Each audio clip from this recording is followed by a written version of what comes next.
Meu marido usou um erro meu para me controlar por 20 anos. Mas o segredo que descobri sobre o passado dele me deu a liberdade que sempre sonhei, e lhe ensinei uma lição que ele jamais esqueceria. O tilintar dos talheres contra a porcelana cara era o único som que eu conseguia ouvir, um ruído agudo que perfurava a bolha de silêncio na nossa mesa. Jefferson ergueu a taça de vinho. "Um brinde", disse ele, sua voz ressoando com uma falsa modéstia que me revirava o estômago. Aos 20 anos da J. Alencar Arquitetura. 20 anos de trabalho duro, de visão e, claro, ao meu pilar, minha inspiração, minha amada esposa, Ana. Os poucos sócios e amigos na mesa aplaudiram. Eu forcei um sorriso, sentindo o peso do olhar do meu pai vindo do outro lado da mesa. Ele não aplaudiu. Apenas me observava, com aquela tristeza familiar nos olhos, uma mágoa que o tempo nunca conseguiu apagar. Meu pai, a verdadeira vítima de tudo aquilo. A J. Alencar. A arquitetura era uma fraude, uma mentira de 20 anos construída sobre a genialidade roubada do homem que agora me olhava com o coração partido. E eu era a chave, a porta de entrada para o ladrão. "Você merece todo o sucesso, querido", eu disse, minha voz soando surpreendentemente firme. Peguei minha própria taça. Sua capacidade de identificar um bom projeto sempre foi notável. Jefferson me lançou um olhar rápido, um brilho de aviso por trás da fachada de marido grato. Ele sabia o que eu quis dizer. E ele respondeu com o olhar de sempre. "E você sabe o que eu farei se você abrir a boca." A noite se arrastou como uma tortura. Cada elogio a Jefferson era uma faca no meu peito. Eles elogiavam a originalidade dos seus primeiros edifícios, a revolucionária integração com a natureza. Eram as palavras do meu pai, as ideias do meu pai. Eu via cada um daqueles projetos em minha mente, as plantas originais espalhadas pela mesa de madeira maciça no escritório dele. Eu tinha 20 anos, era ingênua e estava loucamente apaixonada por Jefferson. Ele era ambicioso, charmoso e me prometeu o mundo. "Só quero aprender com o melhor, Ana", ele dizia. "Deixe-me dar uma olhada nos projetos do seu pai, só para me inspirar." E eu, cega de amor, abri a porta do escritório. Abri a porta da vida do meu pai para um abutre. Semanas depois, Jefferson registrou os projetos mais promissores em seu nome, com pequenas alterações para disfarçar o plágio. Quando meu pai descobriu, o estrago estava feito. Ele poderia ter lutado, mas Jefferson foi rápido. Veio até mim, com lágrimas de crocodilo. "Seu pai vai me processar, Ana. Eu vou para a cadeia." Ele choramingou. "E terei que dizer que você foi minha cúmplice." A ameaça se instalou no meu peito como um câncer. A vergonha, a culpa, a imagem de destruir a reputação do meu pai, de adicionar a traição da própria filha à dor do roubo, era insuportável. Então, eu cedi. Casei-me com Jefferson, e o segredo se tornou as grades da minha prisão dourada. Meu pai nunca me culpou em voz alta, mas o abismo se formou entre nós. "Pai, o senhor está quieto hoje", comentei, tentando desesperadamente puxá-lo para a conversa. Ele deu um pequeno sorriso, que não alcançou os olhos. "Estou apenas lembrando, minha filha. 20 anos. Passa rápido. Lembro-me de quando Jefferson era apenas um jovem com muitos sonhos." A ênfase em sonhos foi sutil, mas eu assenti. "E veja onde esses sonhos me trouxeram."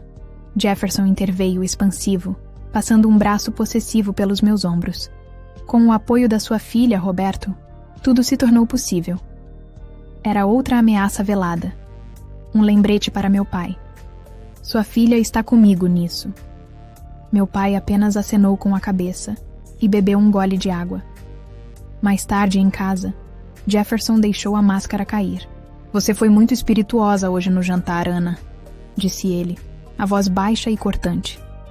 Capacidade de identificar um bom projeto. Foi uma boa piada. Eu me encolhi na beirada da cama. Não foi uma piada. Ele se virou para mim, os olhos escuros e vazios de qualquer afeto. "Não se esqueça do nosso acordo. Esta vida que você tem depende do meu sucesso, e o meu sucesso depende do seu silêncio." Ele se aproximou, ajoelhando-se na minha frente. Seu tom mudou para uma falsa preocupação. Eu não quero que seu pai sofra mais. Imagina o escândalo. Filha de arquiteto renomado participa de esquema para roubá-lo. Pense nisso. Ele se levantou e foi para o banheiro, assobiando. Eu fiquei ali, paralisada, as palavras dele ecoando na minha cabeça. 20 anos. Metade da minha vida tinha sido uma mentira, governada pelo medo. Olhei para o meu reflexo no vidro escuro da janela. Vi uma mulher cansada. Mas naquela noite, algo mudou. O desespero começou a se transformar em outra coisa. Uma brasa de raiva que pela primeira vez em muito tempo começou a queimar. Ele usou meu amor pelo meu pai para me prender. E se eu usasse essa mesma devoção para me libertar? Na manhã seguinte, a decisão estava tomada. A brasa de raiva havia se transformado em uma chama fria e determinada. Jefferson já havia saído. O silêncio da casa, que antes me oprimia, agora parecia um campo de possibilidades. Peguei meu celular e, com as mãos trêmulas, mas firmes, pesquisei por detetives particulares em São Paulo. Eu precisava de alguém discreto e eficiente. Escolhi um nome que soava profissional: Inteligência e Investigação Confidencial. A voz do outro lado da linha era calma. Bom dia, em que posso ajudar? Eu preciso de informações, comecei. Sobre uma pessoa, sobre o passado dela. Entendo. Podemos marcar uma reunião, presencialmente se preferir, é mais seguro. Concordei. Marcamos para o dia seguinte, em um café pequeno. Passei o resto do dia em um estado de ansiedade febril. Quando ele chegou, à noite, eu me esforcei para agir normalmente. Como foi seu dia, querido? Perguntei. Cansativo. Fechei um novo contrato para um condomínio de luxo em Angra. Eles adoraram a minha visão. Ele sorriu. E o seu? Fez o que de bom? Apenas cuidei da casa. Menti, odiando a facilidade com que as mentiras saíam. No dia seguinte, encontrei o detetive. Ele era um homem de meia-idade, com aparência comum. Seu nome era Ricardo. Senhora Alencar, ele disse. O que a senhora precisa saber?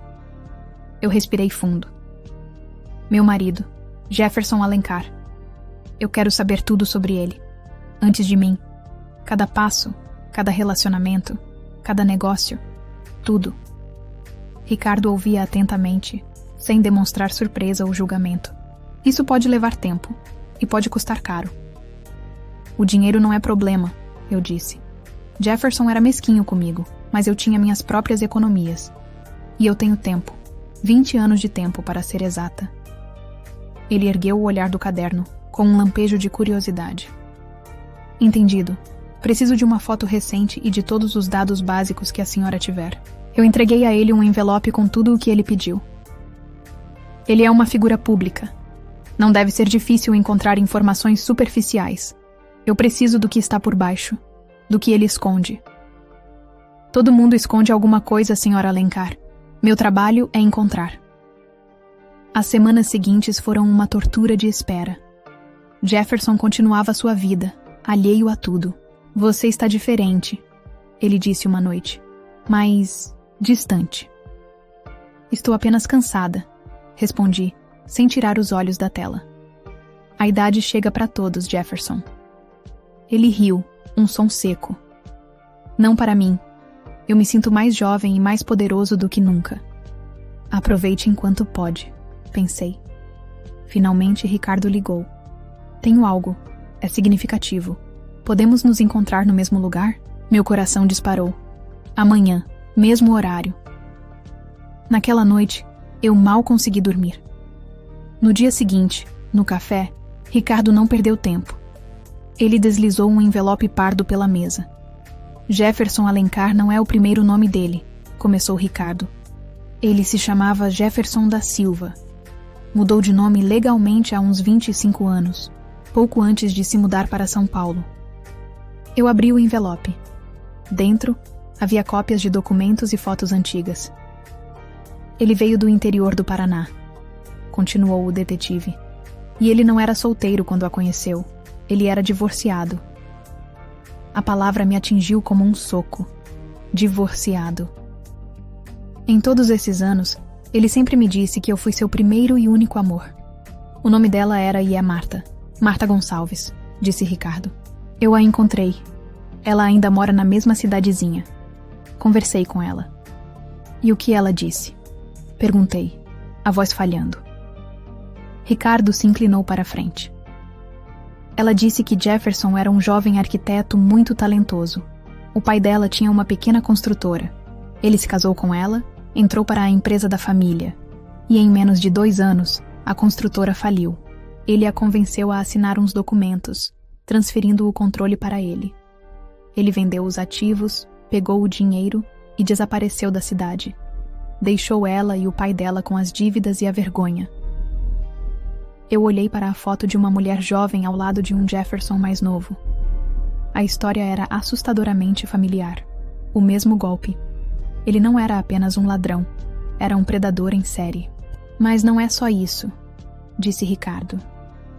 Depois de Marta, mas antes da senhora, houve outra mulher. O nome dela é Lúcia. Ela era de uma família rica de Curitiba. Ele a convenceu a investir toda a herança que ela havia recebido em um negócio imobiliário inovador. O negócio, claro, não existia. Ele pegou o dinheiro e sumiu. Foi quando ele se mudou para São Paulo e mudou de nome. Eu estava sem ar. Não era apenas sobre os projetos do meu pai. Era um padrão. Ele destruía a vida das pessoas e seguia em frente. A única diferença era que, comigo, ele não havia desaparecido. Ele havia ficado, porque o prêmio era maior. A empresa do meu pai era uma mina de ouro que ele poderia explorar por décadas. E eu era a sua garantia. Senti uma onda de náusea e uma clareza gelada. A culpa que eu carregava por 20 anos começou a se dissipar, substituída por uma fúria pura e cristalina. Eu não era sua cúmplice. Eu era apenas mais uma de suas vítimas. A mais duradoura, talvez. A mais lucrativa. Onde elas estão agora? Perguntei. Minha voz dura como aço. Marta e Lúcia. Eu preciso falar com elas. Ricardo me entregou 2 pedaços de papel com os contatos. Eu segurei aqueles papéis como se fossem a chave da minha liberdade. O segredo de Jefferson não era apenas uma arma para me libertar. Era uma bomba prestes a explodir. E eu tinha o detonador na minha mão. A vingança não seria apenas minha. Seria por todas nós. Voltei para casa com o envelope de Ricardo pesando em minha bolsa como uma pedra. Era o peso da verdade. Sentei-me na poltrona da minha sala e disquei o primeiro número. O de Marta. Uma voz de mulher, cansada, atendeu. Alô? Bom dia. Eu gostaria de falar com a senhora Marta Gonçalves. Eu disse. É ela. Quem gostaria? Respirei fundo. Meu nome é Ana Alencar. Acredito que temos um conhecido em comum. Um homem chamado Jefferson da Silva. Houve um silêncio mortal do outro lado da linha. Quando ela falou, sua voz era um sussurro frágil. Esse nome... Eu não ouço esse nome há mais de 20 anos. Quem é você? Eu sou a atual esposa dele, respondi. Ele agora se chama Jefferson Alencar. E ele fez comigo, Marta, o que fez com você. Outro silêncio. Mas desta vez, eu podia ouvir uma respiração trêmula. O que ele fez com você? Ela perguntou, a voz embargada. Ele roubou o trabalho da vida do meu pai. Ele construiu um império com isso e me manteve ao seu lado por 20 anos, sob a ameaça de dizer que eu fui sua cúmplice. Um soluço escapou do outro lado. O pai, ele sempre vai atrás do pai. Comigo foi a construtora do meu pai. Ele nos deixou na miséria, na vergonha. Jefferson, ele destruiu a reputação do meu pai. Ele morreu 1 ano depois, de tristeza. As lágrimas dela eram as minhas. A dor dela era a minha. Marta, eu sinto muito. Eu não fazia ideia. Ele me disse que eu era a primeira, a única. Ela riu, um som sem alegria. Ele sempre diz isso. Ele te faz sentir especial, única na sua estupidez, para que você se sinta sozinha e encurralada. Eu passei anos me culpando, me achando a mulher mais tola do mundo por ter acreditado nele. Eu também, confessei. Até hoje.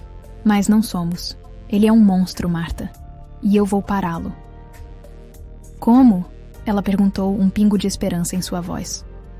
Ele é poderoso agora, não é? Ele é. Mas todo império construído sobre mentiras tem um alicerce fraco. E o alicerce dele somos nós. A conversa se estendeu. Ela me contou os detalhes de como ele a seduziu. Era o mesmo roteiro. Desliguei o telefone sentindo uma estranha mistura de tristeza e força. Eu não estava mais sozinha. Em seguida, disquei o número de Lúcia. A voz dela era diferente, mais dura. Quando eu me apresentei e mencionei o nome de Jefferson, ela não hesitou. Aquele canalha, ela cuspiu.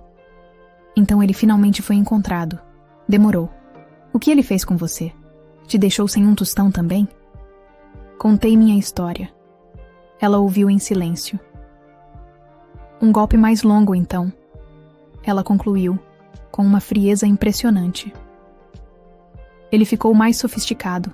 Comigo foi rápido e sujo. Conheceu minha família, descobriu sobre a herança, me prometeu o mundo e sumiu com cada centavo. Tive que recomeçar do zero. Sabe o que é pior? A humilhação. Eu sei, eu disse. A humilhação é a arma dele. Escute, disse Lúcia, sua voz ganhando uma nova intensidade. Se você vai derrubar esse homem, eu ajudo. Tenho os extratos bancários guardados até hoje. Tenho cópias das mensagens que ele me mandava. Guardei tudo. Martha também vai ajudar, eu disse, sentindo a maré virar. Ótimo. Junte tudo.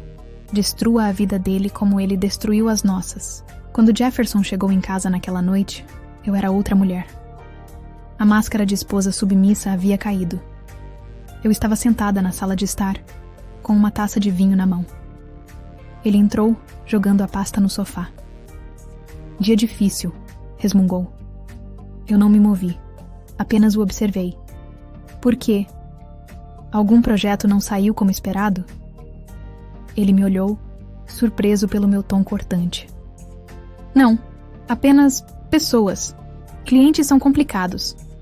Ele se aproximou. Está tudo bem com você? Parece tensa. Eu sorri, um sorriso genuíno.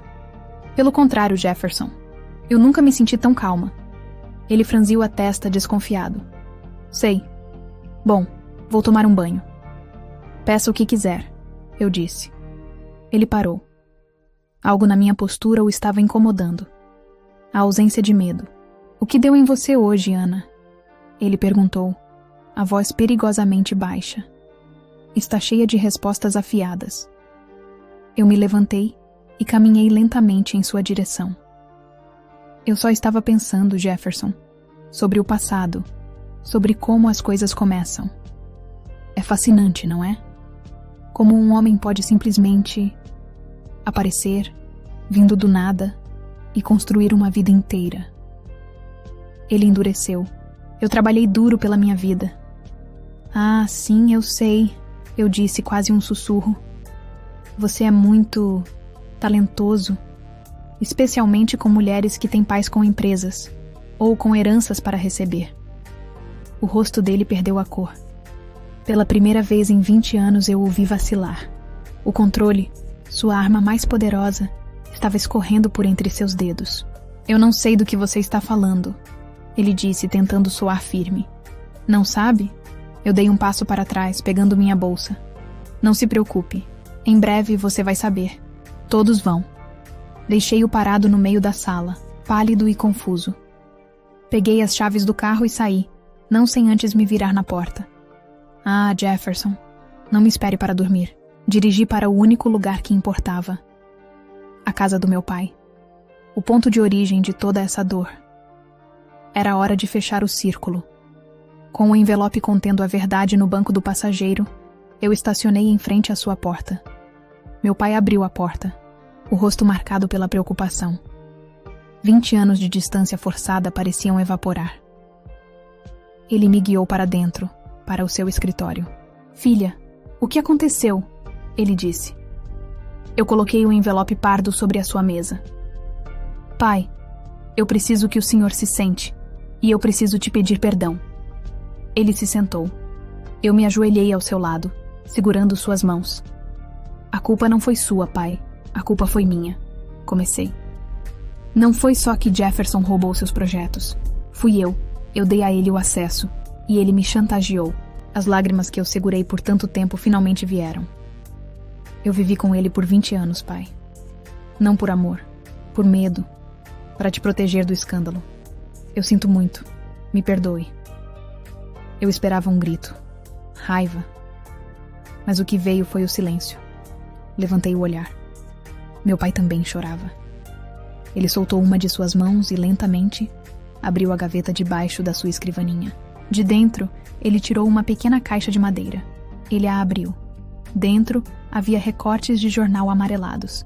Uma cópia de uma certidão de casamento. Anotações feitas à mão. Eu reconheci os nomes. Marta Gonçalves, Lúcia Veiga. Fiquei sem ar.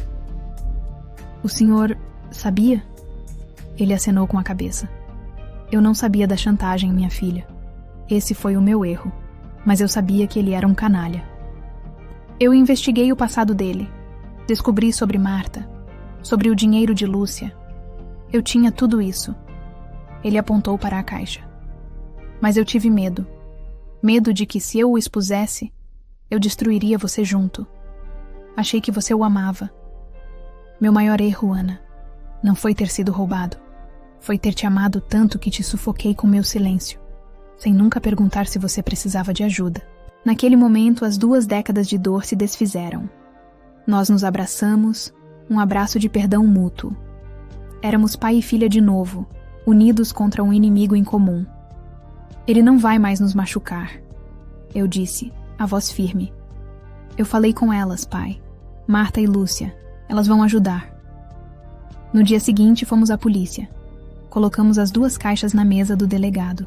A montanha de evidências era esmagadora. Estelionato, fraude, roubo de propriedade intelectual, coação. A história de Jefferson Alencar, o gênio da arquitetura, desmoronou em questão de horas. A prisão dele foi notícia em todos os jornais. A máscara caiu, revelando o predador em série. O império ruiu. 1 ano depois, o barulho da cadeira de metal ecoou na sala de visitas do presídio. Jefferson se sentou do outro lado do vidro, o uniforme cinza engolindo o homem que um dia usou ternos de grife. O brilho arrogante em seus olhos havia se apagado. Você veio, ele disse. Eu disse que viria. Respondi com calma.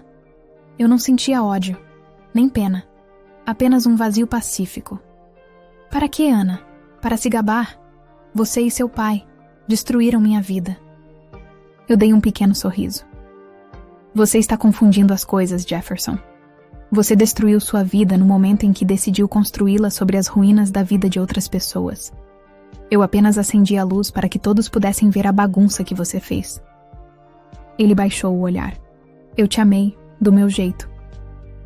Seu jeito era uma jaula, Jefferson. Eu vim aqui hoje para te agradecer. Ele me olhou, incrédulo. Agradecer? Sim. Obrigada por me mostrar a força que eu não sabia que tinha. Obrigada por me forçar a lutar pela minha liberdade. Levantei-me. Ah, e a propósito, meu pai reabriu o escritório dele. É pequeno, mas é honesto. E eu estou trabalhando com ele. Aparentemente, eu tenho um bom olho para projetos. Vi a esperança morrer nos olhos dele. Virei-me e caminhei em direção à saída, sem olhar para trás. Quando a porta de metal pesado se abriu, a luz do sol inundou o corredor cinzento. Respirei fundo o ar livre. Pela primeira vez em 20 anos, o silêncio não era uma arma usada contra mim. Era meu, e tinha o som mais puro e belo da minha liberdade.